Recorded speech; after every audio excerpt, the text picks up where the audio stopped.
Hey everybody, welcome back to the channel. Getting back to work on the MR2 in this video. Last video got the front suspension sorted. Everything is installed, so now the front and rear is done. First thing on my list is to align this thing. As you can see behind me right there, I do have hub stands installed on the front. I still need to do the rear. Once those are installed and it's on the ground, I can go ahead and get to work on trying to check the toe and camber, make sure everything is still in spec. When I did put everything back together, I did kind of leave all the old dirt spots and marks on the old strut housing just so I could see where everything was, and it did all go back where it was, but still better to be safe than sorry. So I'm gonna go ahead, get the phone flipped around, get the rear hub stands installed, and then get to work on checking the alignment. And real quick, in case you're curious, these hub stands, I bought these from Flying Miata back in the day when I did have my Miata, but they're made by Paco Moto. They are pretty universal as long as you have the right size bolt pattern. They're slotted, so different distance pattern will work, and then you can see the 12 stamped in there. It's for basically 12mm studs. So you do have a 5 bolt there, and if you flip it around, you can see in there's a 4 bolt as well. So you can use these as long as it's 12 mil studs to do an alignment. They work pretty well actually, all things considered. You got nice graduated marks there, the slots, so you can run a string around, double check the rear toe, and make sure you're not going to be dog tracking. And then you can adjust this plate here. There's the 2 stops there, so you can adjust it, make sure everything's perfectly square. And then you've got the indentation there where you can run a tape there and there from side to side and check your toe. And then I just have a bubble camber gauge and caster gauge that I can use for checking those. That's separate. So I have everything I can do to do a home alignment. It's a little bit of a pain in the butt, but it is doable at home if you have the right tools. So these hub stands are great for doing it. They work very well. The bottoms are on rollers, so they will move around pretty freely on the floor here in the garage. Quick update, all 4 corners are now on hub stands. As you can also see, I went out and got some 12 by 12 by 1/8 inch hard steel plates, coated them with oil on the side that the rollers are on, just because they will work on the concrete, but it's kind of grooves it a little bit, and it also digs in a little bit if there's any soft spots, so I don't want to ruin it any worse than it already is. So now we're on the plates, so now it should move a little more freely when I'm adjusting things. So I'm gonna go ahead, grab the book, start looking up specs, see where this thing needs to be alignment wise. I'm gonna let it settle overnight as well. Jump on the bumpers, push down the bumpers a few times, and then just let it settle.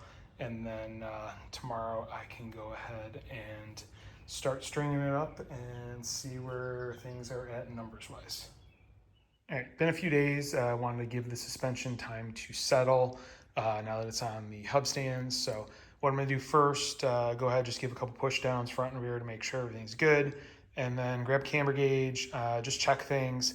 I'm not really worried about it and where it's at just because it's really not that adjustable on these cars. And again, everything should be where it was before based on where I put the bolts back.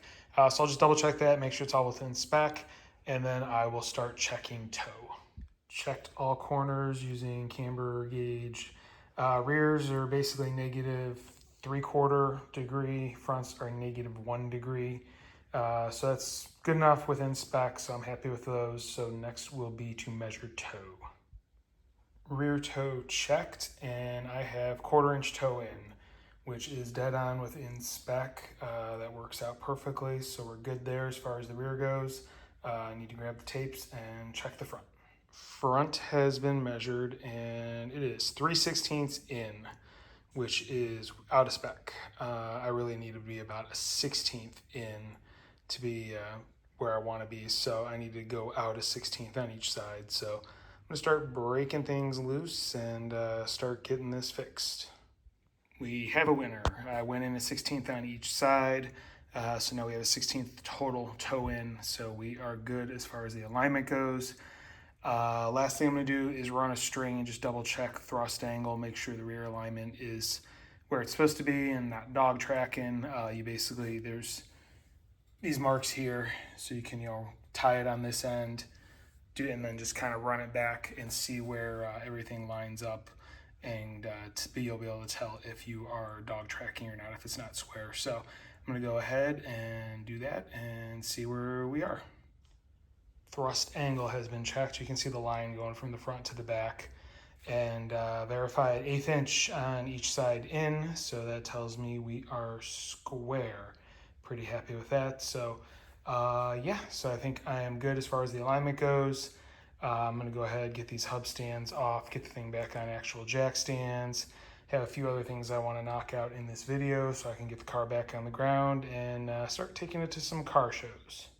Off of the alignment stands, front ends put back together for the most part, just other than torquing the tires. So I have 2 more things I want to get done before I actually put this thing back on the ground. One, have to double check that oil filter housing, see if it is still leaking. If it is, I'm going to pull that apart and replace the filter and O-rings with a new one from Wix that I purchased. And then I also need to look into that little drip spot you can see right there, which is from the axle. It's not where the seal is, where the CV matches the inner stub shaft. It's actually leaking from the other side of it, which according to the big green book, there's no seal that goes there. You're not supposed to put any seal or anything according to the instructions, but that's where it's coming out of. It seems to only happen when it's really warm out, so I'm guessing what's happening is like the CV grease is just kind of liquefying a little bit due to the heat, and that little bit of liquid runoff is what is seeping out of the flange. So I'm going to take a look at it, just see if anything's kind of loose. You know, maybe the bolt's backed out a little bit. I know it's common on the stub shaft bolts. See if I can torque things, figure it out, and I will let you know what I find. So here we have the area where it was leaking. As far as the axle goes, you can see, you know, it was the goldish plated covered flange, that side of the CV joint. So what I've done, I went through, double checked the torque. Everything was torqued to spec according to the manual, which is 65 Newton meters. All the bolts were where they needed to be, so that was a good sign. And basically what this thing was doing was just dripping ever so slightly whenever it got really hot out. You know, like I said previously, I think the grease was just kind of melting, for lack of a better word, with the heat. So what I did is I sprayed everything down really good with brake cleaner, got any existing oil off of it, and just kind of ran a bead of Right Stuff gray sealer around it, just kind of smeared it into that flange with my finger. So we'll see if that keeps it from dripping going forward. You know, it's not like it's a pressurized thing. It was just, like I said, you know, when it would get hot, it would be enough where it would turn into liquid, and you know, the grease would just leak out and leave a drip here or there. So we'll see. I'm going to give it a shot, see if it works. If not, you know, I'll try and figure something else out. Maybe I'll have to take it apart and actually put sealer on the inside of that flange when I put it back together. But for now, I'm going to try this. You know, it's, you know, a lot easier than taking the axle apart, and didn't take me too much time to try. So next on the list is, if you remember, I mentioned that this oil filter housing dripped a little bit when I did the first run after changing the oil. I just went, checked, made sure it was tight. You know, it was down to spec. So I'm going to go ahead, fire this thing up, see if we have any leaking. If we do have any leaking, I will be pulling it apart and replacing the filter and seals with a new unit from Wix. Just finished running it for a good 15 minutes. Everything got nice and hot. Everything's good to go. You know, you look here, I see no signs of any oil leaking anymore. So yeah, that must have just been residual from doing the oil change that just kind of dripped out a little bit, or maybe the O-ring had the seat out of, you know, through a heat cycle, something like that. Not sure. But either way, you know, got up to temperature. You know, the oil pan's hot to the touch. You know, that's registering temperature on the oil temp gauge, and not a single sign of anything coming out of the housing. So I think we are good there. As far as the underside of the car, that's all I was really planning on doing. So I can go ahead and start getting all the cover panels back on and get it ready to put back on the ground. So that's actually where I'm going to end this video. I know not a whole lot was done. But I've also been working on the Cobra as well this week, so I've been bouncing kind of back and forth between the two vehicles. So I've already, you know, pretty much got a full video on the Cobra to post next week. Just need to wrap a few things up there. So yeah, so I'm going to leave this one here. I do still have to fix the molding and wheel well issues from the tire rubbing before I put it on the ground.